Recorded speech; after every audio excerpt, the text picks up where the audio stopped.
So, good evening. We are back again. Monday evening, the Real Talk podcast is back. We've got no games to look forward to, but we have got plenty to come talk about. We're going to talk about Arsenal being table toppers at Christmas for, I think it's the 6th or 7th time we've been top at Christmas since 07-08. We haven't won the league in any of them. Let's hope this time we can. We'll talk about the game against Wolves the other night. But before we do that, we're going to talk about Cristiano Ronaldo because he has caused a whirlwind on social media with the little snippets with Piers Morgan. The full interview comes out Wednesday or Thursday. But JEZ'S, before we do that, how you been, mate? Yeah, all good, man. All good. I'm just disappointed now. I've got no Arsenal football till the 26th of December. So what am I going to talk about? You know what I mean? I think I'll go into hibernation until Boxing Day. Probably not a bad idea, mate. You'd be bored stiff watching England, that's for sure. Although they probably won't make it all the way out. Well, they might not even make it out the group. Who knows? Kenny, how you been, mate? I've been brilliant. You know, like I said, just been for the run. Probably going to go for a run after we another one after we finished our podcast. But I'm glad you talked about the Ronaldo thing because, you know, I think he deserves a medal because the simple reason is that any Arsenal United fan who slags him off is full of hypocrisy. I watch all your podcasts and I know exactly who you are, and you're very high profile.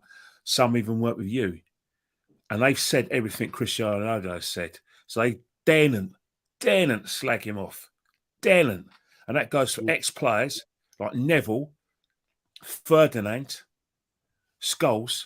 Daren't slag him off. The same with Andy Mitten, who writes for United Stand. United We Stand. Don't you dare slag this guy off because he's been saying everything. It's been blatantly obvious. And we now know, and we've always known why great managers like Van Gaal and Mourinho couldn't work there and they didn't have anything to work with. So anyone who slags that man off are idiots. I called out Rangnick last year. I called out all of these people and I can smell it, and I'm a gooner. So anyone who tries to go past, and that's for Wayne Rooney, I'll be dealing with him in review because I've got a lot of dirt on him as well. So let's get it on. Well, that was an intro and a half, Kenny. Kenny's come out fighting today. But yeah, that is the one place to start. Obviously, it is an Arsenal podcast, but that's taken over the whole internet at the minute. Obviously, Piers Morgan dropped some of the clips yesterday. Like I said, the full interview is out, I think Wednesday, and then I think they're doing it in 2 parts, Wednesday and Thursday. But I'll give you my thoughts, and then I'll come to you guys. Big up everyone in this chat as well. From what we've seen from the clips, he has said pretty much everything that pretty much most Man United fans that I've seen on the internet have been saying. The Glazers are rubbish. The club stinks inside and out. You know, from top to bottom, it's a shambles. The infrastructure at the club, like we know that there's rats running around on the pitch at Old Trafford. We know the roof leaks. That's been leaking for years. Inside the training ground, they haven't updated any of the jacuzzis and all of this he was going on about. Everything's still stuck in 2007, and none of that's been updated. So quite clearly the Glazers haven't invested any money into that side of things. On the pitch, they've been a shambles since Fergie left. He said that. But where I do have an issue with Ronaldo, only from them clips, I've not seen the full interview, like I said, but for where I have an issue with him, right, is if you are cussing all of that, surely when you go back there to sign, surely you have insiders and you go and check it yourself before making that decision. Surely you can have a little walk around the training ground. You're Ronaldo. You're coming back to United potentially. Surely you can go and check all of this out. You do have contacts still working in the club. Fergie still is at the club. So he could have contacted Fergie. They have a mutual respect, etc., etc. So that's where I have a slight issue with him. Second issue with him is the fact that when he's calling out his manager, I don't necessarily blame the manager. The manager's career is going to go on longer than Ronaldo's. Ronaldo's coming towards the end of his career. The manager's trying to make his way at United. He's got the not just with the manager, but with the hierarchy as well. And this is where I do take his side. If they're not going to use him, bin him. And they didn't do that. right? But the way he's going about it, oh my days. Like, I'm kind of 50-50 with this, lads, right? Because some of the stuff he's saying, majority of the stuff he's saying, you go, yeah, that's fine. I understand. I get that. I've been saying it about Man United. They're a shambles on and off the pitch. Like, their fans are as bad as ours at times. And the club is rotten. Yeah. And Ten Hag's gone in there with an uphill task of trying to fix it. Obviously, he's getting paid massive amounts of money to do that. They're getting results at the minute without Ronaldo. When he plays, I don't think they've won a game or maybe one game this season when he has played.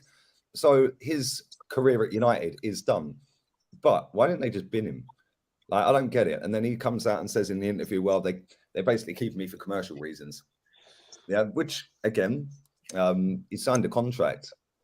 You knew your commercial value to a football club. You've been at Real Madrid, Juve, and Man United twice. You know what you bring to the table as a footballer commercially.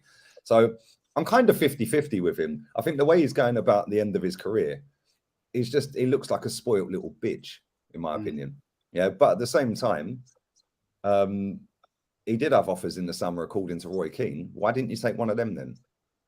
But I don't know. Like Ten Hag for me, when he's saying Ten Hag disrespected me and stuff like this, well, Harry Maguire's captain of the football club. That is a disrespect in itself to Man United. But that wasn't Ten Hag who officially made that original decision, but he has kept with that decision. But I get why he's kept that decision. We've seen Tyrone Mings at Aston Villa get publicly hung out to dry by Steven Gerrard, and his performances have been cack ever since he got stripped of the armband. If you do that to Harry Maguire, then it could go the same way. And he's going to need Harry Maguire until they can go and replace him. So the way I think Ten Hag's handled the Maguire situation, for me, Ronaldo's sitting there basically saying, well, I've been disrespected. You know, I've been told to come on with a couple of minutes to go. Mate, you've signed a contract to play for a football club. No player's bigger than the club. Fergie said that years ago. Any player thinks they're bigger than the club, they leave. The problem is they ain't allowing him to leave, which is mad. But Jez, let me come to you first, man. What do you make of all of this? Mate, I just find it laughable, really. I haven't seen all the in-depth interview stuff about this, but Ronaldo is a major cash cow for Man United. And our case in point, I popped to my local shop today. There was two little kids there, two little lads, 6 twins, obviously, 6 years old. Both had Ronaldo 7 on the back of their shirts. Now, they were probably, when Ronaldo came to the club, 4, wouldn't have a clue about football. Now they're into football. So how many shirts have Man United sold with Ronaldo on the back of them since he's been back? Stupid amounts. Hundreds of thousands, I should think, because that's the draw he has. Now, I don't particularly like him. I never have liked him. I think he's an arrogant man. He acts like a petulant little child. If it doesn't go his way, then he gets upset and starts crying. You're quite right. He had the opportunity to leave in the summer. He didn't take it. Why? Probably because he wasn't going to get paid the exorbitant amount of money he does get. I think his attitude stinks at Man United. I never have liked him. The fact that he has walked into the tunnel before the end of a game on 2 or 3 occasions is a disgrace. There's a bit of a similarity here to a certain ex-Arsenal player that went in the way he was acting towards the end of his career at Arsenal. And it's quite clear to me, Lee, excuse me, his time is done at Man United. You're quite correct. An iconic name, legend player going back to Man United, to the Carrington Blooming training ground. He would have had a look around there, or his contacts would have had a look around there. You're quite correct. So why he's bleating on about it now, it's sour grapes. Simple as that. And I'm sorry, Man United are a mess.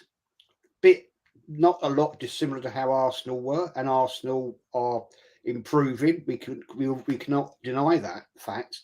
But I'm sorry, mate. To me, he's a petulant little child who's got the and he's now slagging everybody off Well, at the end of the day, Ronaldo, if I was you, I'd sod off in January. Mate, listen, I agree. For everybody in the chat saying Ronaldo sells shirts, and he does sell shirts, Man United get paid up front for the deal with, I think they're with Adidas as well. I believe, and this is only rough estimates, I believe they'd get 10 to 15% of every shirt sale, maximum. Yeah, maximum. And I think of the way it works, I'm not 100% sure, but I'm pretty sure the way it works, if you have a number and the name put on the back, the club keep every penny of that. Yeah, the kit sponsor don't get that money. They get the shirt money, like the actual kit and all the merch that Arsenal wheel out. That's why we wheel out so much. But I believe if you have a name and number put on the back, the club get all of that. So in that respect, when it's 7 Ronaldo on the back and they're selling hundreds of thousands, yes, he is bringing in a hell of a lot of money. Yeah. Kenny, what's your take on it, mate? Well, first and foremost, I want to call out 2 people. Jamie Carragher's been talking left, right, and centre about Ronaldo and criticising the best player in the world. I only got one thing to say to you, Jamie Carragher. Wes Morgan and Danny Simpson are won more league titles than you. That's sinking, Scouse boy. And that's Wayne Rooney who's slagging him off. Wayne Rooney, you're a hypocrite of the great of a great height and probably one of the biggest hypocrites out there. Let's not forget that you, Mr. Rooney, tried to engineer a move to Man City whilst you're a Man United player, and you cited all the things that Cristiano Ronaldo was talking about, the lack of ambition and lack of infrastructure with you and your mate Paul Stretford. So don't come and play Piers with me, because they call me the robot and they call me the encyclopedia because I remember all of this. So you two can jog on, big time, jog on. As for Cristiano Ronaldo, he deserves a medal. He deserves an absolute medal. I agree with you, both of you, that he should have shown some foresight, because there's a reason why Mourinho and Van Gaal didn't do a good job there. We know that, We've always known the real reason, not because they're poor managers, because the infrastructure's an absolute joke. They're stuck in a time warp, because we were complaining about the same things at Arsenal Football Club. And that was my theme. And we're still, and I'm saying still, pushing for the same infrastructure that Chelsea have and Man City have. Why? And Liverpool now getting. That's why they're top of the tree compared to us and Man United. All the things like if you look at the training ground of Man United, is an absolute disgrace. The player, their academy's a joke. I mean, they lose. Man City not regularly turn them over 9-0. That never happened under Sir Alex. They've been stuck in a time warp under Sir Alex since Sir Alex went out the door, and even when Sir Alex was there, they were in decline in terms of facilities. It was only his bloody mindedness and the respect I had for him that he actually kept them at the top. But it was blatantly obvious. Now we know that as soon as he went, the horses are going to run wild, and that is the whole situation. There's a reason why top players don't go in Man United, because of all of the things that Cristiano Ronaldo said. Yes, you are right that Cristiano Ronaldo, should never have gone there. But let me tell you something now about Cristiano Ronaldo. He was going to Man City. It was only the invention of Sir Alex Ferguson. Now, one thing you've got to say about Sir Alex Ferguson, he's one of the greatest managers of all time. But what's he doing there? Because he's just as culpable. I mean, he must know that the great club that he created is an absolute mess. Yet every year since he retired, 9 years, he's taken £2 million a year, and he's saying nothing and doing nothing about that. That's an institution that him and Sir Matt Busby made, and he's doing nothing. He's allowing this sort of mess, rotten training ground, poor facilities going back 20 years, going back 2009, and he's done nothing. What is he doing about it? I mean, I know, you don't want him to interfere, but to sit there and take money to do sweet FA when your club, the club you and Sir Matt Busby built, and you're letting it happen. He should be in a dock. He should be in a dock, Sir Alex, because that's his club. He's just taking £2 million just like that. Everything Ronaldo is true. What he said about Rangnick was embarrassing. Ralph Rangnick is the biggest thief of all time. He's a thief. He's an absolute thief. He comes to Man United and they give him a job as coach when Man United are fighting to get in the top 4, which is vital for their finances. And that idiot who's never even coached a football club in years. The last time he coached a football club, they were near the bottom of the German league. Instead of coaching them to get in the top 4, he's talking about all the remedies. They didn't bring it. And then it's funny how as soon as Ten Hag goes, he's got a job with Austria. Well, good luck to the Austrian FA with that man. I could talk a good game. So can you guys talk a good game? We were talking about all the problems at Man United from afar. No, we didn't need to get £5 million a year. That's all that happens at Man United. People are getting paid big money for doing sweet FA and then letting that club go to rot. And I'll tell you one thing, who I feel sorry for. I feel sorry for those fans who protested and stopped the Liverpool game. I don't feel sorry for these super fans who go on their YouTubes. I don't feel sorry for them. They're talking because they talk a good game as well. They should be bigging up the protesters, and they should be at every protest covering it. Not just going talking a good game. You should be there doing it. It's your club. It's not your club. What's Fleurs doing? He's talking more about Arsenal than his own club in order to get one over on you.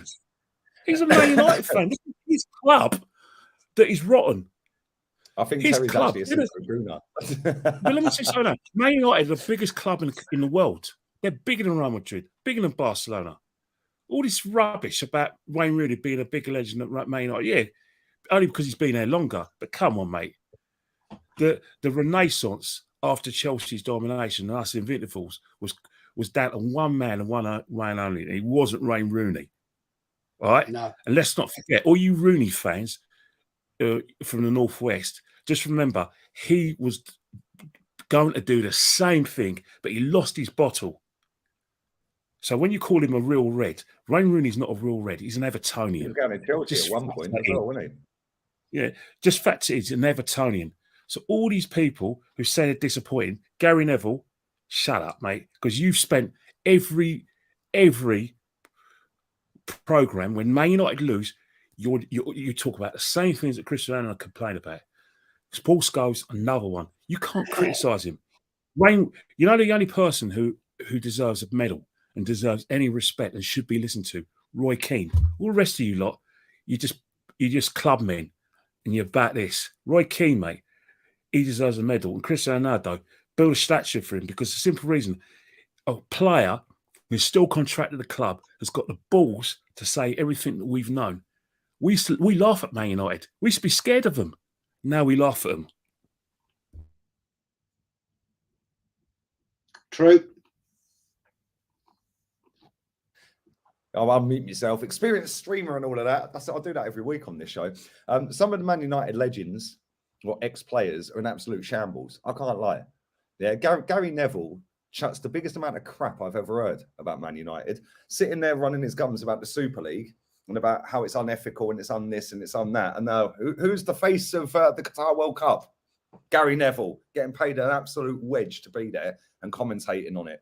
Yeah, that guy's got no morals whatsoever. He talks crap when it's going this way, and all the traffic for Man United fans is that way. Gary Neville's the front man of that. When it goes back that way, he runs back and he's the front man of that. That guy is an absolute snide. Yeah, and I'd suggest Man United fans to stop listening to him if there even is any that do listen to him anymore. Roy Keane, I like Roy Keane, but I think with this Ronaldo thing, he's protecting Ronaldo more than anyone else on Sky Sports. Like some of the stuff he's come out with, it's like, and Rooney said it on the radio the other day on TalkSport. He said he would never have said stuff like this when we was in the dressing room. So I don't know what's going on with him and Ronaldo, but it is what it is. But it is what it is, man. It ain't our club for a change. Ain't it nice? It's not one of our high-profile top earners at the club. We've had this with Aubameyang and Mesut Ozil. Let them deal with theirs. And I do think he'll be gone. I think he's played his last game for United. Yeah. I think I can see your argument as well, Kenny. I can see some of the stuff you're saying, but at the same time, I think there was no need for him to come out and do all of this. Right? He's only doing it because he's just a little baby that can't get his own way, and he's been used to being told yes his whole life. Yeah, now he's been told no, and get on the pitch, mate. You're coming on for 1 minute at the end. Walks off down the tunnel. Like, who do you think you are? But anyway, let's move on. Big up to 600 people watching live. Make sure you do smash the likes up. Jez and Kenny, make sure you follow them. I'll have their links in the description in a second. I forgot to do it. But yeah, come on, smack the likes up, guys. You can do it, guys. Let's talk about the table-topping Reds. No, not Manchester United. No. Arsenal Football Club, Jez.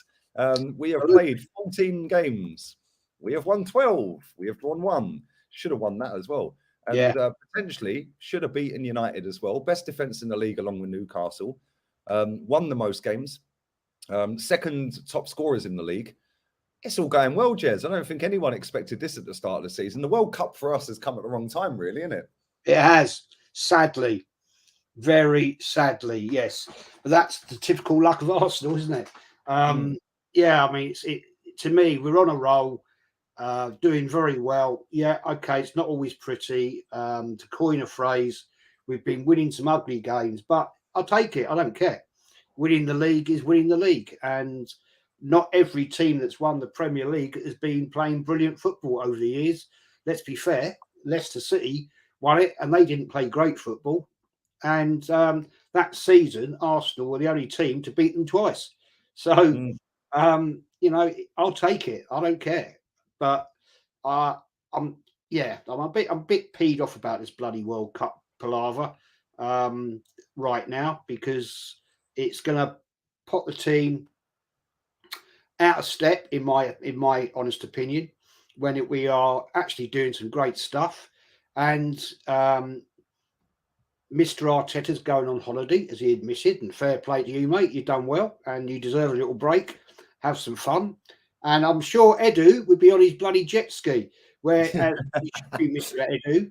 You should be out in Dubai, yeah, looking at potential new targets for the January transfer window. Will Arsenal do that? I see a report today, Lee Kenny, that a lot of teams are sending out scouts, and a lot of the top what do they call them? Agents are going to Dubai to look at possible signings for teams in January. So I'm hoping Arsenal will be doing the same, because we do need to invest. And I'm sure we'll talk about that in a minute. But I'm a bit annoyed. I am annoyed about this World Cup palaver, because we've been doing very well, top of the league, looking good. And I'm just a bit not happy about it. Yeah, the World Cup's not come at the right time for us, man. And it's I could say quite a lot about this World Cup, but I'm going to keep it zipped. I see Jamie Redknapp and I think it was Louis Zaha yesterday sitting there going off on one about it. I'm just going to zip it because I'll probably be cancelled. But Kenny, what do you make of it, man? I know you're into international football, so you're going to be enjoying the World Cup. I love international football. Has it come at the wrong time for us? And would you have rather it be in the summer and we just carry on the season? Nah, there was no chance of it being in the summer because the simple reason is that a player would just die out there if it goes in the summer, because of the top temperatures, degrees centigrade, about 45, nearly 50 degrees. So you can't play football in those sort of temperatures.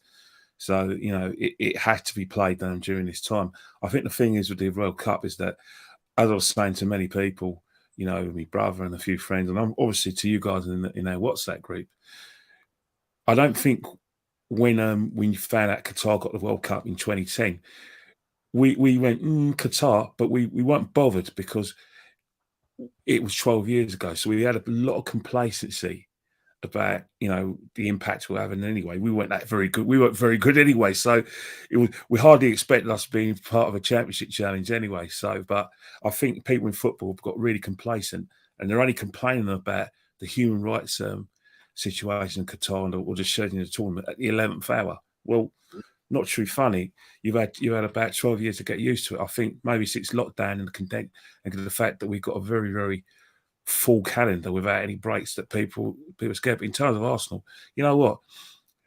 It may harm it may not. But one thing we've done really well this season is responding to all sorts of adversaries in terms of whenever we haven't played well, we always found a way because of the fact that we're very organised defensively, and also we get bodies forward, so we find the way to win. And I think the team's probably they're not making it up as they go along, but they're learning on the job. And if you think about our fixtures, it all depends on what sort of games our players involved. Because obviously JEZ'S plays for Brazil. Martinelli, let's be realistic. Will he get much action in Qatar? Wouldn't say so. He'll probably pay more time getting the other players ready. JEZ'S would definitely be a main star. Saka, you've got to really keep an eye on, because he's definitely going to be playing that first 11 for Gareth Southgate. He's going to be a main player. So I think one of the things it's not so much going to get many games. Saliba won't get many. No, not at all. France has got him. Xhaka will start, won't he? Xhaka's another one, and he's vital to us. He's become vital to us. So it depends what sort of level of fitness, both mental and physical, they come into. But the thing about it is, it is what it is, because one of the things we've done really well is that we've given ourselves a 5 point cushion. Thanks, Ivan. Well done, mate. Owe you one. Drinks are on me, Ivan, because he wasn't thriving, Tony. We wouldn't be going into that in the Christmas period, with our chests out and thinking, phew, because I'd rather have a 5 point cushion than a 2 point cushion. So, in terms of how it's affected us, the litmus test is always going to be the January transfer window, because we're going to talk about games. West Ham, you don't know what West Ham are going to turn up. Brighton, obviously, they're going to try against us. They're very compact, but Unai Emery found a way to beat them. And then Newcastle was the one we got to really worry about, because they're just firing all cylinders. They're excellent defensively.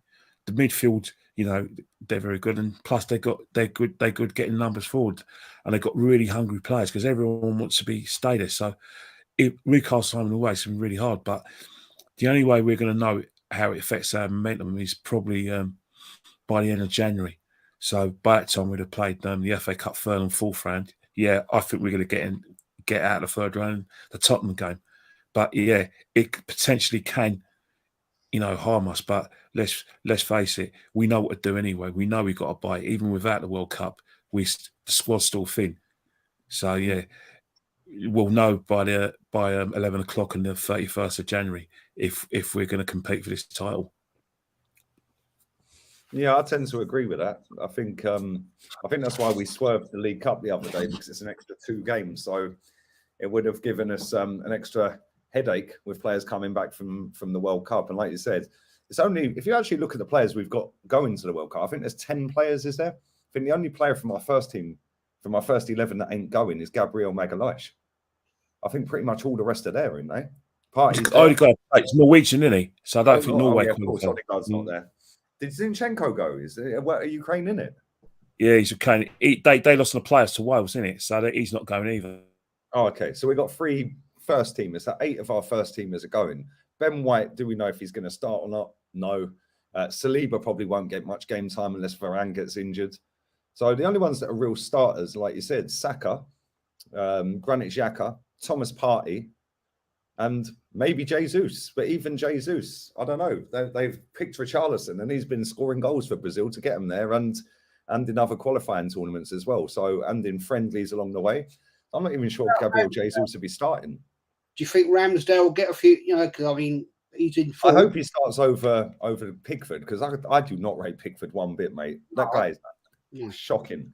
But I can't see. The thing about the way Gareth Southgate's been experimenting in terms of his squad, it seems like Ramsdale's a number 3 goalkeeper, because he seems to he likes Pope, because his shot stopping ability, his penalty. Plus, if anything happens to Ramsdale, obviously he's good at saying penalties. He likes the fact he's a big 6'6" goalkeeper, and he seems to trust him more than Ramsdale. So I think that he's probably the number 3 goalkeeper. That's how, if you go by what Gareth Southgate's done in the League of Nations, it does come across like that to me. Okay, fair enough. Yeah. Yeah, man. Yeah, true. I listen. He's took Calvin Phillips, and he's played 1 game all season. Yeah. So he does tend to pick players that he rates, like that have given England performances over the years. What do you think our chances of winning it are, Jez? Or at least going far? My knowledge of international football being so vast as it is no, I can't see England winning it personally. I'm going, my shout is I'm going with, totally out of the blue, I don't watch it, is I'm going France. But I'd love to say Wales being half Welsh, but we know that ain't going to happen. So no, I can't. I think England may get to the quarterfinals. I think, and after that it'll be usual capitulation. But that's my personal view. I mean, you know, Kenny, I know you love it. You'll be watching it. I don't. Kenny likes watching these slow sports though, like cricket and. Yes, yeah, I see that. Yeah. How can you have a game? How can you have a game that lasts 5 days and it could end in a draw? That makes no sense. Exactly. I mean, personally, I'd rather watch paint dry myself. But I hear where you guys are coming from, but come on, don't you remember the both of them's Ashes, the West Indies with their battery of fast bowlers, David Gower hitting square cuts to the boundary at Lords, you know? No. Obviously not. No. No, not my game, mate. Not my game. I'll get it. But you know, in terms of the World Cup, I think in terms of England, the problem with England is that again, it's a good thing they've taken James Maddison because they do need that kind of midfielder who can make the incisive pass, and also they need to keep keeping possession better because one of the things that England don't do is keeping possession. They give the ball away, and defensively they've really been poor. Especially in the League of Nations, and that's probably going to have a situation where you can play a back three and he can just pack the midfield because he knows he has to protect the defence, and that's where I think England will be really negative. And they even against Iran, Wales, definitely in the USA, because you know as much as England have got the pedigree to get out of that group, they're still competitive games. You know, USA is going to be competitive; they're going to be up for it. Wales is going to be a derby, and we just don't know anything about Iran. But let me say something now. They're going to respect England because of the name. But as the team, I don't think they're going to worry about England. So, but for me, if England, you know, get out the group stage, I think the potential quarterfinals can be against France. Now, you know, you don't know. Everyone says that the French team has got a lot of turmoil. Deschamps is going to be his last tournament, and then maybe Zidane's going to be coming. They've lost, you know, Pogba and Kante. You know, they could implode like they did in South Africa in 2010. So it could be a situation where, you know, it could be like Australia and Denmark getting out of group. But, you know, I think that as soon as England meet a decent team, you know, either France or Belgium or, you know, one of the South American countries, and I mean the two South Americans, Brazil and Argentina, they're out because they still not have the calibre of player to regularly beat the top teams in Europe and the world because of the fact that they can't keep possession. They can't, you know what I mean? They you know, they'll fight to their hardest. They probably go to extra time, but when it comes to, you know, that little moments, forget it. It's not happening. They've how to say, they're overachieved for me in terms of getting to the final Euro 2020 and get to the semi-finals of the you know, the World Cup in Russia.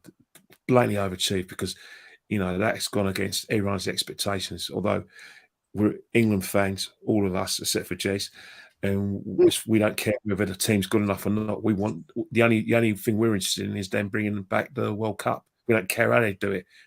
England got to win the World Cup, even though deep down we know they're not good enough to. We won't accept anything other than that. Who do you think is going to win it, Kelly? Well, I said France until they lost their midfielders. But you know, if it isn't France, then if Brazil and Argentina don't win it, they're never going to win it. This is an excellent opportunity for both countries to win the World Cup. Could be a final. That would be a mad final as well. Cool, blimey. Imagine one of our players comes back a World Cup winner. That'd be mental. Oh, Lee, you don't care about it. You want your mate Messi to win the World Cup. I do. So I'm going Argentina all the way, man. I'm going Argentina all the way. I'd love watching Messi play, man. And yeah, I might watch the Argentina games just to watch Messi. Yeah, but he's not the best player in the world, though. Well, nobody's better than him, so he is. Like that guy, even if he had a blindfold on, he'd still be the best player on the planet. He's such a good footballer. Who's better than him, Kenny? Well, you know exactly who. We've had this debate many times privately. You know, I think that I'm a big CR7 fan. Hence the fact I defended him robustly at the beginning of this debate. Ronaldo's finished. But anyway, we will move on. Over 500 people here. I'm going live with Henry Wright in 20 minutes, people, on his channel. I'll get the link up for that in a bit. Make sure you are subscribing to JEZ'S channel. Link in the description of the video. So is Kenny Ken's Instagram page. Make sure you follow my TikTok. Nearly on 800 people on that now. So make sure you follow that as well. I'll stick that in the comments so you can follow that. Let's get up to 1,000. I think I can stream on there when I get 1,000. Whether I can link it on here or not, I'm not sure. But that was the idea of signing up. You're going to get all those youngsters. You're going to get all these 14-year-olds who hate us on it once you get 1,000. Bring it on, mate. The algorithm goes nuts. Bring it on. I'm here for all the hate. I'm here for all of these little feminine boys to come and chat crap to me because they got nothing going on in their lives. So let them crack on. But anyway, there's one guy, Lee, who basically says, he wrote in capital letters, and his grammar was deplorable. You know, I think his name is. He says that these mans don't like criticism when it happens to them, but they criticise others. I mean, his language was just deplorable. Deplorable. None of them can spell because they don't bother going to school. If they do go to school, they're just thick. Like, yeah, but you know, let's be real. That's one pork chop that's going to stay in a freezer, mate. In fact, he's going to freeze there for the rest of his life. You know what I mean? Absolute pork chop, and that's just for his grammar. I would have named him if I could bother remembering him, or if he actually wrote a constructive sentence and actually didn't try to be humorous. So, you know, stay in a freezer, mate. You're in the freezer, you pork chop. You tell them. I've rattled so many people as well by saying that, yeah, the club obviously watch our stream and they've listened to what we said. The amount of people crying about that.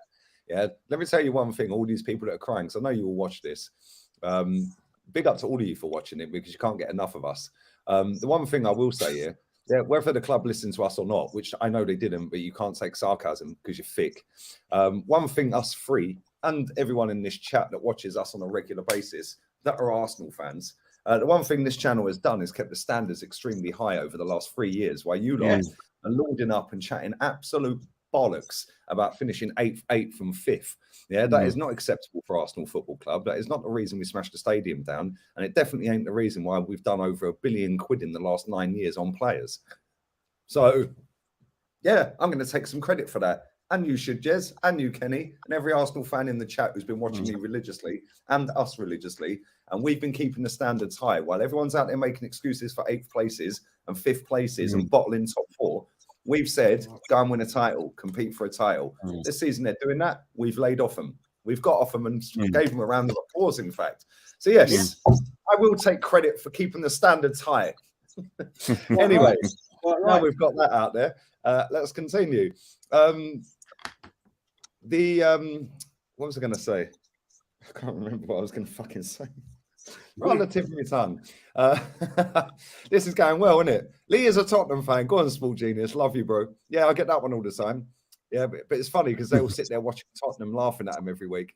I mean, I see somebody sent me a tweet from that Patrick Timmins today. It's Tottenham's best ever start to a league season, and we're 8 points clear. Why are you making them relevant? They're shit.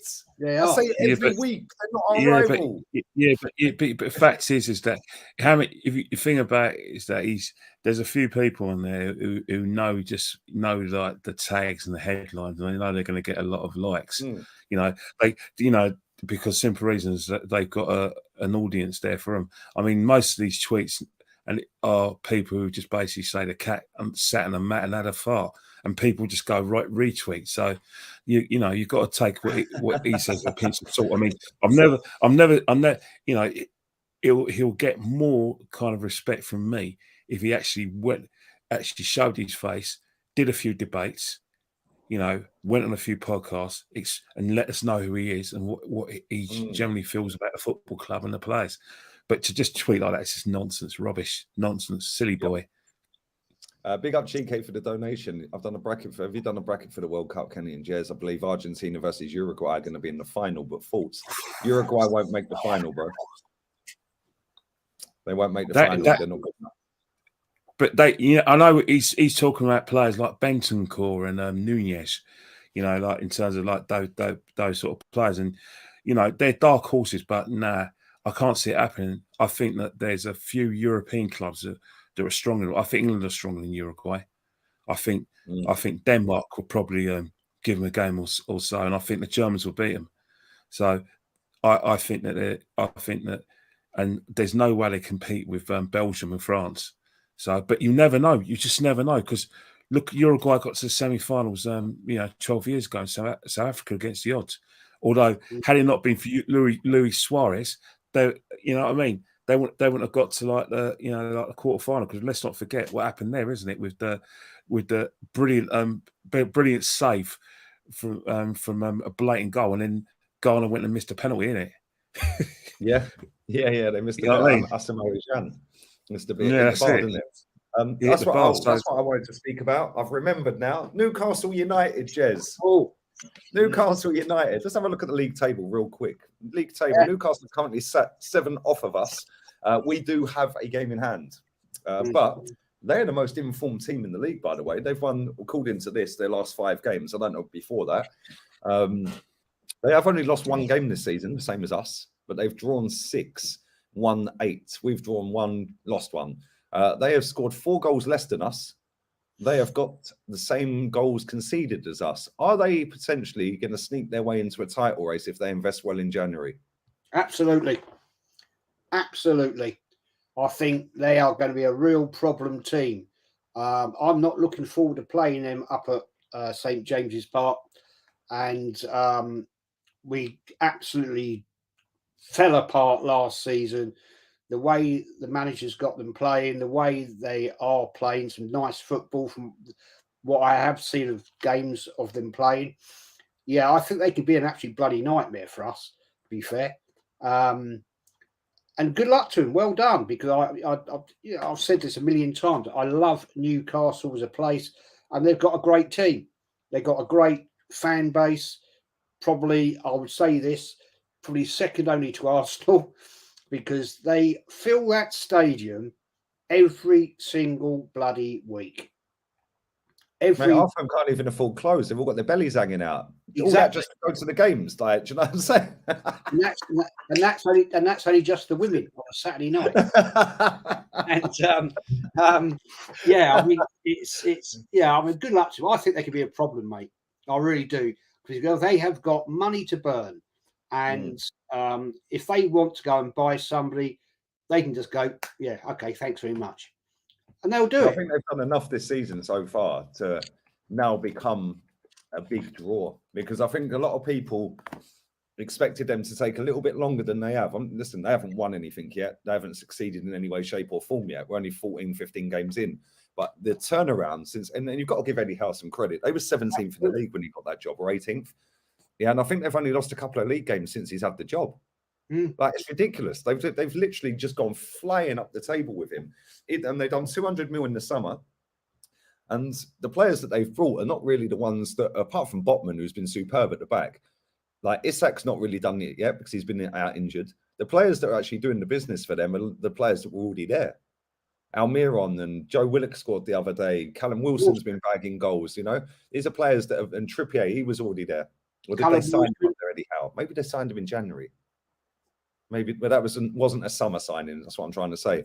But yeah, I think they've become a big draw now, because they're third in the table. They'll be there or thereabouts third when the January window opens, and they've got money like no other team in this league. So a lot of people will be saying that financial fair play is going to get them if they do too much. I disagree, because you've got 3 years to balance the books. So if they go out and do another 200 mil in Jan or 150 mil in Jan, go and buy a couple more players, they've now got 3 more years or 2 more years or whatever to try and balance that all up with sponsorship deals, marketing and stuff like that.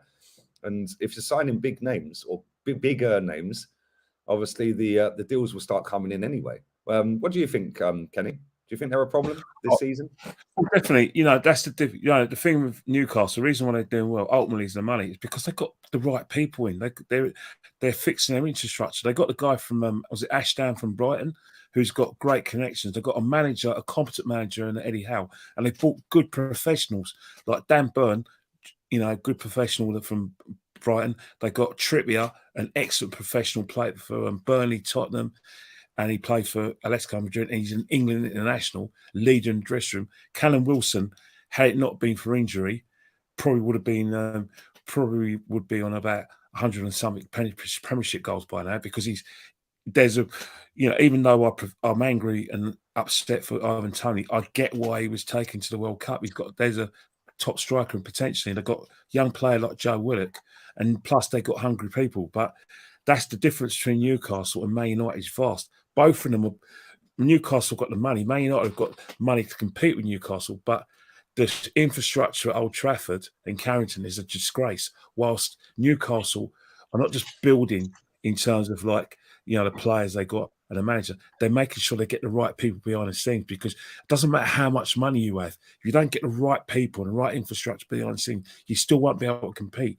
Chelsea and Man City, I don't know about Chelsea now, but when they were at the top, Abramovich got overpaid, outbid the competition for not just players but for football people, and that's the same Man City. And I think that's where Newcastle will be successful, because the infrastructure and the football people, right? So there's no doubt in a couple of years' time, if not next year, for the title. That's not exaggeration. They'll be challenging for a title. The mentality will be they have to win a trophy this season, but they'll be winning trophies and be playing in top matches and getting top players for a long while yet. Especially as long as these lot are there, because you don't pay, unless you're Man United, you don't pay millions for pork chops who are used to their jobs. Man United pay millions of pounds for pork chops behind the scenes, like Ed Woodward and a few other idiots like Ranić. Yeah, and then they wonder why top managers and top players, i.e., top managers can't succeed and top players don't want to go there, because it's a joke. Newcastle, just look at Man United and just look. Don't be like them. No matter how much money you have, because money doesn't buy everything. Use your money wisely. If they don't use their money wisely, they're competing like Chelsea and Man City, could be dominating as well. I agree. Absolutely agree. They've got the fan base. They've got the stadium. The stadium's beautiful as well. Love it. Love their stadium. Apart from being up in row 26 of the top tier. Yeah, I think it's a disgrace that they put the away fans in the top tier. Shambles. They're the only club in the league that are allowed to do that as well, by the way. Do you know that? And I looked into it, right? I think the reason, I'm pretty sure this is the reason, is because they have so many disabled fans that go to games, and obviously you can't put the disabled fans in the upper tier. So they have more fans in the lower tier, which means they have to move the away fans to the top tier. But it's like Barcelona. You're literally up in the clouds. It is mad how high up that is. But yeah, I like everything about Newcastle, man. Yeah, and like we all remember when Keegan was the manager, even Sir Bobby Robson when he was manager. They were a good team back then. They had some great players, Ginola, Aspria, players like that. Shearer bagging goals for fun. Nobby Lauren Robert. Do you remember Lauren Robert? Yeah. Even Craig Bellamy for a while was a good player there. Well, he's a Matthew one anyway. They're a likable team, and the thing is, they're going to start getting a lot of people hating on them real quick as soon as they start becoming successful, like Chelsea, like Man City. Everyone was like, "Oh yeah, it don't matter about them," until they start winning. Now everyone hates them because winning breeds jealousy. Unfortunately, good. I want people to be jealous. People start saying it's this money, it's oil money, it's Saudi money, it's this. Who gives a shit? The game is about winning, and Newcastle are going to show 100%. Us all about that in the next couple of years. The same as Chelsea and City have.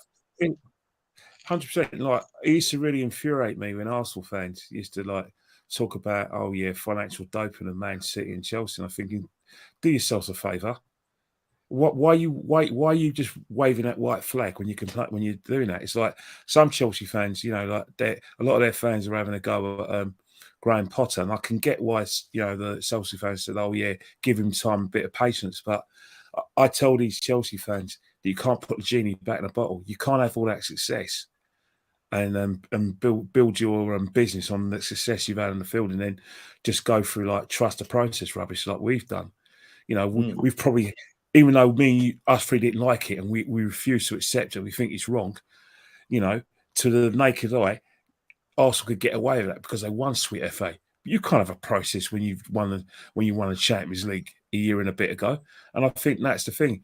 Newcastle, who haven't won anything for 53 years, can have a process. But with the money they have, it's got to be a short process, which means next year they have to challenge for the title. Because there's no excuse in that. The infrastructure and the football people behind the scenes are of the top calibre. It doesn't matter whether. Yeah. Kenny, if they go on a run, they could be challenging this week. I can't see why they won't. If they go on a run, if we drop points, you know what I mean? If we trip up in January, which we normally usually do, and Man City aren't great at this point in time, Newcastle could go on a wrong, mate. I can't see any reason why they wouldn't be maybe 3, 4, 5 points behind going into March. I could see it. We'll see they've got the money and they're flying at the minute. Like I said, they're the most important team in the league. Yeah, you know what it is, guys. You know what it is, guys. Let's not forget we've only had 14 games, and there's still 24 games. That's a lot of football. That's a lot of football. Because normally, and the advantage they have is they're not in Europe. Yeah, and that's they're not in Europe. So you think a lot of things can happen between the 26th of December up until like the 28th of May, because so much football. And remember, the football's going to be in condensed times. Because remember that we've had a situation because of Her Majesty's sad passing. We're going to be playing Everton, and we're going to be playing Man City. And those games are going to be in April and May. And that's Man City at home that was meant to be in October, and Everton that was meant to be in September. So I don't care what anyone says. It's going to affect us, especially if we're still in the Europa League, because we have to win a trophy this season because of the way we're playing. So, I don't care what anyone says. Points will be dropped, even if we enhance our numbers. We will drop points because we always struggle to win at White Hart Lane or Tottenham Hotspur Stadium. We struggle against Man City. We struggle at Anfield. I'm not saying hopefully we'll break that pattern, but experience says that that's probably where the points will be dropped. So yeah, the back door will be open. And a safe will be open in order for other clubs to challenge. Absolutely. 100%. Listen, we are going to wrap this up, lads. I'm going live with Henry Wright in a minute on his channel. I'll get his link up in a second. Jez, what you got coming up, mate? Well, I'm actually going to do something a bit different. Now I've got no Arsenal to watch. I'm going to do some shows on iconic Arsenal football players over the years. And the first one's going to be goalkeepers. Bob Wilson, Pat Jennings, John Lukic, David Seaman. Yes. Jens Lehmann. Sorry? You do Jens? You do Super Jens? Yeah, of course. Jens Lehmann, of course, yeah. So I'm going to do that. Fella. He was proper weird, wasn't he? He was. And we loved him for it. Lee, we loved him for it as well. And we loved him for it. Every time he come running out of his goal, you were like, oh, no, he's doing it again. Yeah. It's actually the wife's idea. I said, I don't know what I'm going to talk about now till New Year because I've got no football. She said, well, why don't you do something about footballers? I went, that's a good idea, actually. So that's what I'm going to do. You can learn the Welsh national anthem, can't you? When you sing, before they play England. I'll tell you, you're going to have murder. You're going to have murders in your own when you break it to them that you're supporting Wales against England in about 2 weeks' time. Good.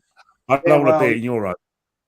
It is what it is, but so that's what I'm going to do, and I'm going to do the history stuff. I'm going to do the usual Wednesday night podcast with Kenny and Gracie May and all that.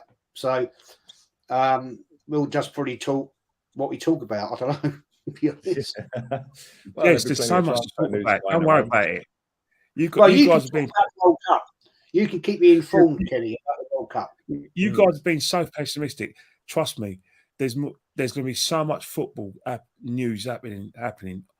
Obviously, we're going to. The Ronaldo thing is going to be the talking point. Yeah. Arsenal might be in for another player, and who knows? We can go watch the World Cup and think, hang on here, he could play in midfield alongside Thomas Partey, or we could do some scouting reports during the World Cup. So there's a lot of stuff to be done. Not for that. Yeah. Oh, by the way, Kenny, that was a great bit of thing you sent me about the Irish players last night. Yes. Oh, right. Yeah, that one. Yeah. I didn't see John Devine. I missed that one. No. What you got coming up, Kenny? Well, I'll tell you one thing, right? I'm going to be doing me running, trying to, keep yourself fit. But I'm going to be all over this World Cup like a rash. My Instagram's going to be full of what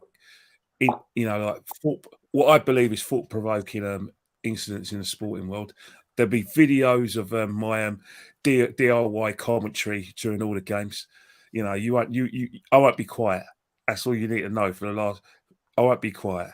I never am quiet. There you go. Happy days. Big up to everybody who's watched live. Tomorrow I'll be back again with rants. That's going to get tasty, and then I'll be on with Terry. So keep your eyes peeled for that. I'm on with rants at 5 p.m. Terry straight after at 6, both UK times. Wednesday I'm on with Flawless as well on his channel, and James Redmond on here. I'm not sure what time with James Redmond yet, but I'm looking forward to that as well. Then Thursday I've got Goonie coming on, so plenty of content coming. But for now, I'm going on with Henry Wright. So make sure you make your way over there. His link is in the chat now. And we're out of here, people. Laters.